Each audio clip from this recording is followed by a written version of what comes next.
Bonsoir, bonsoir. J'espère que vous m'entendez et que vous me voyez bien. Je crois que les premiers commentaires vont me le confirmer dans quelques instants.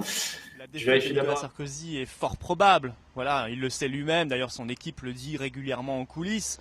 Alors, que fera-t-il? Il a dit, si je perds, je pars. C'est à Dolce Vita, je m'en vais. Alors, que laissera-t-il face à François Hollande? Un champ de ruines? La guerre des chefs, on les connaît déjà, hein. Entre tous, Fillon, Juppé, Copé, etc., à l'UMP. Ça n'est pas sérieux et ça n'est pas responsable. Marine Le Pen, elle est là et elle sera là demain. Et elle incarnera effectivement la véritable opposition et la chef de l'opposition face à une politique qui, qu'elle soit de droite ou de gauche, qu'elle soit incarnée finalement par Hollande ou Sarkozy, probablement par Hollande, est la même. Et les Français le savent bien et c'est pour ça qu'à chaque fois ils sont déçus. Et bien là, ils ont un motif d'espérance, c'est ce score très élevé pour le présent et pour l'avenir de Marine Le Pen qui se concrétisera, je pense, aux législatives par beaucoup de députés Front National et beaucoup de députés du Rassemblement Bleu Marine.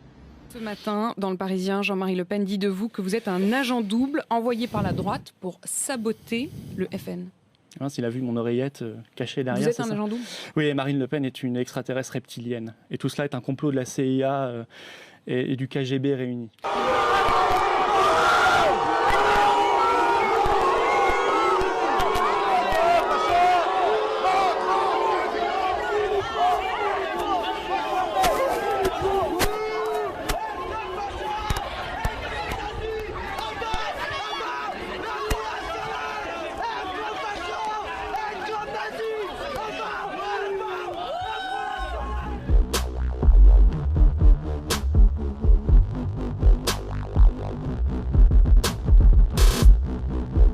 Mais effectivement, je fais un lien entre insécurité et immigration. C'est une immigration mal contrôlée et mal intégrée ne peut... Mais on n'est pas immigrés, on est français. La plupart des gens qui sont... Je crois que c'est une évidence qu'il y a un lien entre l'immigration et la montée du fondamentalisme islamique. Enfin, il n'est pas venu de nulle part, il n'est pas tombé un jour du ciel, ce fondamentalisme islamique. Donc il est évident. Et ce qui ne veut pas dire... Vous avez raison, je n'ai jamais tapé sur les immigrés, je ne le ferai jamais. Et moi d'ailleurs, même le terme immigré, je ne l'employais pas. Il y a... Les migrants. Non, oui, les migrants c'est autre chose, c'est le phénomène que nous connaissons. Mais il y a les Français... Quand elle ouvre la porte de la loge, là, quand elle rentre dans la loge... Rien. Il y a un silence pesant. Comment jugez-vous la prestation de Marine Le Pen ce soir dans ce débat ? Je l'ai trouvée excellente et je l'ai trouvée très éclairante. Vous voyez, je peux répondre à un journaliste, faire une émission ou un duplex en disant que Marine Le Pen a gagné le débat haut la main, qu'elle a été formidable, en sachant que je mens. Mais je peux le faire parce que je me dis c'est mon rôle. Je suis porte-parole, Qu'est-ce que vous voulez que je fasse d'autre ? Je ne vais pas annuler mon émission, là c'est dramatique. Florian Philippot quitte le studio sans attendre Marine Le Pen.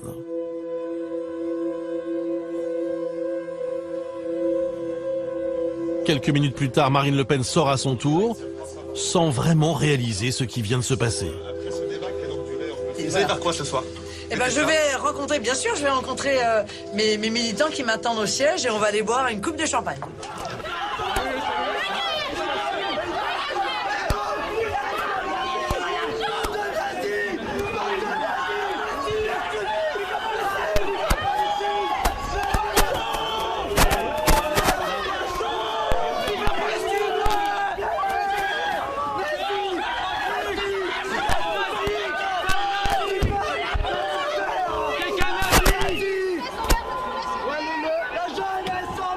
Une polémique ne faiblit pas à Paris. Tel Aviv sur scène, une manifestation organisée jeudi. Est-ce qu'il faut l'annuler devant les critiques massives ?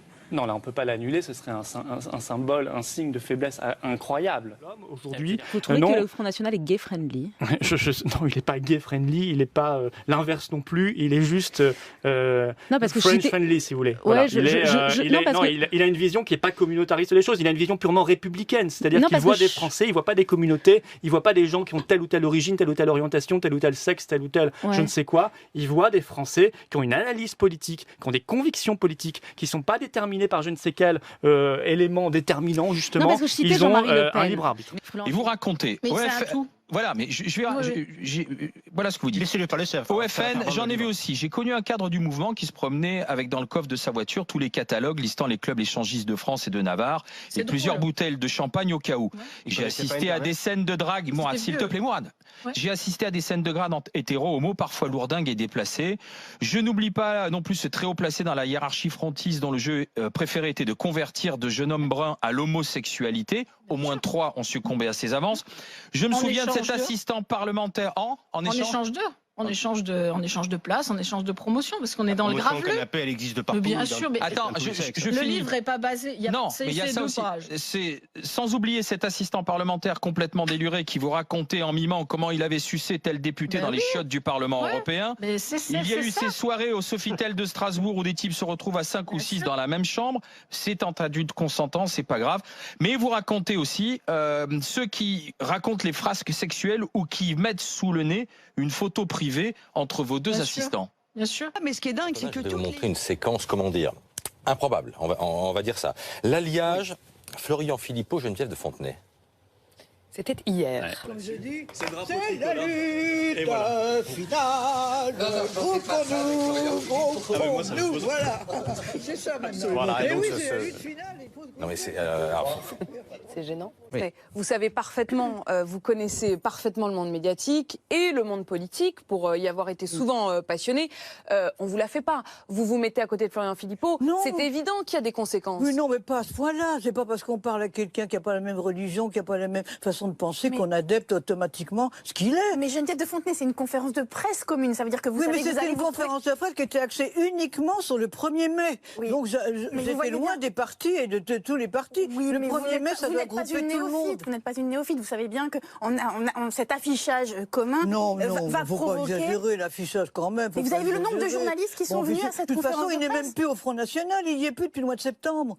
Donc il n'y est même plus. Oui, mais la diabolisation va au-delà du Front National. Ce type d'RTL, il avait l'air de dire qu'il était encore au Front National. Donc vous ne regrettez pas de vous être montré auprès de Florian Philippot, mais vous dites, attention, c'était vraiment ponctuel sur cet appel. Absolument. Je n'ai pas adhéré au parti de Florian Philippot. Mais naturellement. Comme je vous dis, j'ai voté Macron. J'ai son portable, je correspond par SMS avec lui. Et il vous répond des SMS très chaleureux, n'est-ce pas? Oui. C'est ça qu'on nous raconte. Mais maintenant, je ne ménage pas. Hein. Alors là, je lui dis ce que je pense. Hein. Les gens en ont ras-le-bol de sa politique. Ce qu'ils veulent, c'est une baisse des taxes sur les carburants. Ce qu'ils veulent, c'est qu'il arrête sa politique de taxation, de baisse des retraites. Laissez-les pas parler, ces gens-là. Il y a un individu excité. C'est pas eux qu'il faut qu'ils parlent. N'agressez pas les journalistes. Et il se trouve que ce mouvement, moi ça fait des années que je me bats pour la baisse des taxes sur les carburants, ça fait des années que je dis qu'il faut taxer les compagnies pétrolières et non pas les classes moyennes et les classes populaires. Parce que les politiques ne doivent pas parler dans la rue, ils doivent parler là où on leur demande de parler, c'est-à-dire à l'Assemblée nationale, c'est tout. Et c'est là qu'ils doivent nous défendre, et non pas dans la rue. Là c'est une révolte citoyenne, on en a marre de payer des taxes. Ils n'ont pas leur place ici, les politiques. Pas dans la rue, non. N'emportez pas la révolution des Gilets jaunes. Voilà. C'est à nous, c'est pas à vous. Ne profitez pas. Ne profitez pas. Il a le droit de s'exprimer. Oui, il va là-bas. On ne veut pas de lui ici. Voilà. Les fascistes hors de nos luttes. Les fachos. Non, on est des citoyens comme les autres. Pas lui. Mais si. Mais non, on ne veut pas qu'on s'approprie. Il a la possibilité. Il a toujours la possibilité de s'exprimer dans les médias. Ici, c'est le peuple. C'est ceux qui sont sans carte. Le gilet jaune n'a pas encore remplacé la redingote. Mais Florian Philippot est bien décidé à faire du nouveau vêtement à la mode une marque des patriotes. Il y a peut-être de la récupération chez certains. Chez nous, tout est en ligne. Il y a plus d'1 an, quand on a créé les Patriotes, on a fait une charte. Et dedans, il y avait déjà la hausse du SMIC, la hausse des retraites, le retour de l'ISF, le référendum d'initiative citoyenne, la sortie de la France de l'Union européenne. Donc je n'ai pas attendu les Gilets jaunes. Ça fait pas 3 semaines que je porte ces idées. Pour les élections européennes, Florian Philippot se dit même prêt à ouvrir largement sa liste aux Gilets jaunes. Alors qu'en pensent les principaux intéressés? Réponse sur l'un des points chauds du mouvement, à Chavelot, près d'Épinal. On n'a même pas parlé entre nous, c'est passé totalement inaperçu. C'est de la récupération politique. Ici, il n'y a pas de politique, il n'y a pas de syndicat, il n'y a pas de religion. Nous sommes gilets jaunes. Le fait qu'ils prennent ce truc-là sans en avoir parlé aux gilets jaunes, pour moi, c'est de l'escroquerie et c'est du vol. S'il attend des gens comme nous pour qu'on vote pour lui, il va attendre longtemps. Hein. Quant à la perspective des élections européennes, les réactions sont tout aussi claires. S'il y a une liste européenne un jour qui va, ça sera une liste de gilets jaunes uniquement, sans aucune étiquette, ni de gauche, ni de droite, ni religieuse. Et vous pensez que c'est possible un jour que vous vous mariez avec une liste Mais à l'heure actuelle, on ne s'est pas posé la question, je pense que non. Aucune liste, on retomberait dans un parti politique, ce qui est hors de question pour Gilets jaunes. Bref, si le jaune est à la mode actuellement, pas sûr qu'il soit saillant pour le député européen du Grand Est. Le mouvement des Patriotes n'est pour leur crédité que de 1% des intentions de vote pour le scrutin de mai prochain. Bonjour, je souhaitais faire une belle petite vidéo pour les Gilets jaunes. D'abord, opération réussie, on a secoué le cocotier avec l'affaire de la marque déposée à l'INPI. Le but, c'était bien sûr, vous l'aurez compris, de démasquer les macronistes qui voulaient s'accaparer la marque, les empêcher de le faire. Et je parle par exemple d'Alexandre Jardin, macroniste de la première heure, présent à tous les meetings de Macron et qui voulait, comme par hasard, faire une liste Gilets jaunes, s'accaparer la marque. Eh bien, ça ne pourra pas fonctionner grâce à notre opération. Maintenant, je pense que l'INPI ne donnera la marque à personne, tant mieux, ce sera dans le domaine public. Et si par hasard il nous l'a donnée, je l'ai dit, immédiatement, on la mettra dans le domaine public, gratuitement, immédiatement, sans aucune hésitation. Ça, c'est pour répondre à tout le monde et pour vous montrer que ça a du bon aussi de démasquer les macronistes qui veulent jouer aux gilets jaunes, comme par hasard, avant les élections. Je renouvelle mon appel, c'est très important et c'est même beaucoup plus important. Je l'ai annoncé, je souhaite faire pour les européennes une liste hybride, les patriotes, gilets jaunes. Ça veut dire... Oui, c'est en soutien aux innombrables mutilés du mouvement des gilets jaunes en France que je reprends ce geste, qu'ils utilisent eux-mêmes avec tous ceux qui ont perdu un œil dans les manifestations. Ils s'appellent Jérôme Rodriguez, Gwendal, Ninef, Arthur, Vanessa, Jean-Marc, Antoine, Fiorina, Alexandre, Jean-Philippe. Il y en a plusieurs centaines d'autres, gueules cassées. Et j'affirme qu'il se passe en ce moment des choses extrêmement graves dans mon pays, la France. Un pouvoir aux abois donne des ordres délirants, irresponsables, insensés contre sa propre population. Ça n'est pas ça la France. Alors oui, vive les gilets jaunes, vive le RIC, vive la République sociale et vive le Frexit. Question, par contre, je l'avais oublié celle-là. Qu'est-ce que vous pensez de Monsieur Philippot qui fait exactement pour moi un copier-coller de tout ce que vous faites en fait? Parce que moi je trouve, moi je parle humainement, je trouve que c'est indécent ce qu'il est en train de faire. Reprendre les idées de quelqu'un, après en être fier, moi je trouve ça indécent. C'est mon point de vue. Maintenant, si vous pouvez en dire un mot, parce que moi, ça me fait fichtrement rigoler, quoi. Ce qu'il est en train de faire, on dirait un clown. Parce que pour moi, en tout cas, un lion qui imite un lion, c'est un clown. Ouais. Vous voyez ce que je veux dire? Donc, qu'est-ce que vous en pensez de ça, si vous avez un mot vite fait? Je voudrais pas être trop dans la polémique, mais c'est vrai que c'est une question que les journalistes me posent régulièrement. Écoutez, moi, je suis quelqu'un d'honnête et de sincère. Moi, j'étais haut fonctionnaire, j'avais une carrière toute tracée. J'ai brisé ma carrière administrative. Je gagne beaucoup moins d'argent que ce que je pourrais gagner si j'avais continué ma carrière. Je l'ai fait ça depuis 12 ans. Depuis 12 ans. Monsieur Philippot, il a adhéré au Front National il y a 7 ans. J'avais déjà créé l'UPR depuis 3 ans. Donc il n'a pas voulu adhérer à l'UPR, il est allé au Front National. Pendant 5 ans, il a été vice-président du Front National. Il a soutenu tous les dérapages racistes de Jean-Marie Le Pen, de Marine Le Pen, etc. Il a soutenu le programme de Marine Le Pen jusqu'au 2e tour, qu'elle avait bien écarté l'idée de sortir de l'Union européenne et de l'euro. Il l'a soutenu. Après ça, il a été candidat aux législatives. Il a soutenu le programme du Front National qui ne voulait pas sortir de l'Union européenne et de l'euro. Et puis il a été battu. Bon. À ce moment-là, il a décidé de quitter le Front National. Moi, vous savez, je suis de formation chrétienne. Donc moi, je considère, comme on dit dans les évangiles, les gens, ils ont le droit de s'être trompés, il faut la miséricorde, le pardon. Bon, quelqu'un peut se tromper honnêtement. Oui, moi aussi, j'ai fait des erreurs dans ma vie, comme tout le monde. Ah bon, chacun, il peut évoluer. Bon. Mais normalement, s'il avait été sincère, il aurait dû démissionner de son poste de député européen qu'il avait acquis avec l'étiquette Front National. Pas du tout. Il l'a gardé, premièrement. Il se prévaut du fait qu'il est député européen pour passer dans les médias. C'est quand même un vol par rapport aux électeurs du Front National, puisque maintenant, il crache sur l'étiquette FN. Deuxièmement, il aurait dû demander à adhérer à l'UPR. Puisqu'il est d'accord maintenant avec ce que nous disons. Mais pas du tout. Il a créé son parti politique. Et après ça, comme il est dans des réseaux dans lesquels je ne suis pas, après ça, il s'est fait inviter par les grands médias, notamment par Bourdin sur RMC. Et Bourdin lui avait malicieusement, parce que Bourdin, il me connaissait, j'avais été à la présidentielle. Bourdin savait que j'étais le candidat du Frexit, déjà, on l'a présidentielle. Bourdin lui a demandé, mais alors vous êtes le seul candidat du Frexit?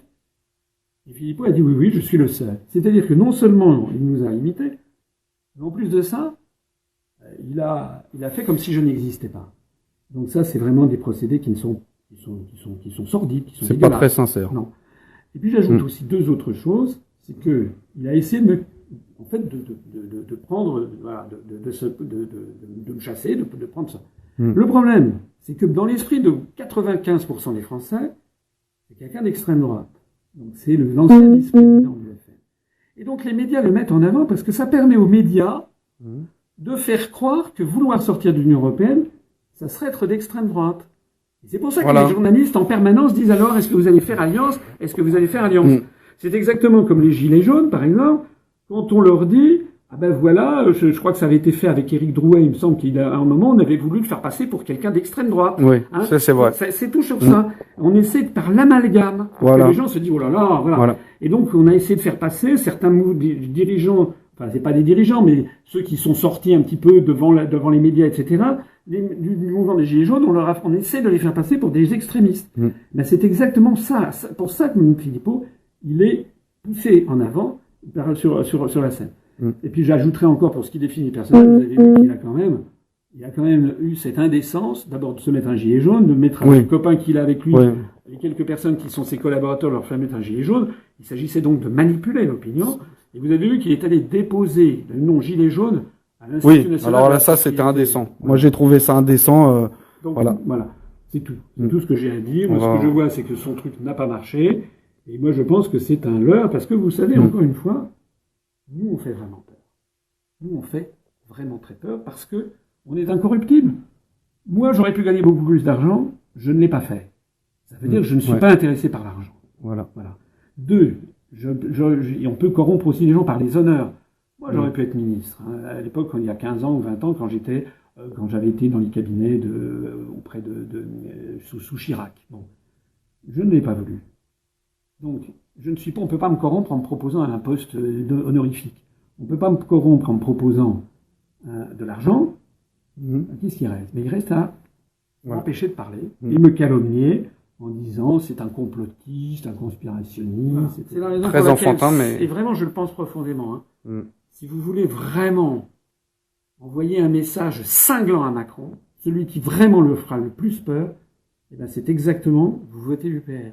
Et si, le 26 mai au soir, vous avez Gilles Boulot, vous savez, sur TF1, là, qui devient livide au moment où il commente les résultats, et puis il dit, alors là, quelque chose de totalement inattendu, l'UPR fait une percée, le parti du Frexit, normalement, parce que vous savez, les sondages, ils nous donnent, il y a 1%, eh bien, l'UPR fait une percée à 8 ou 9%, ils vont avoir des députés.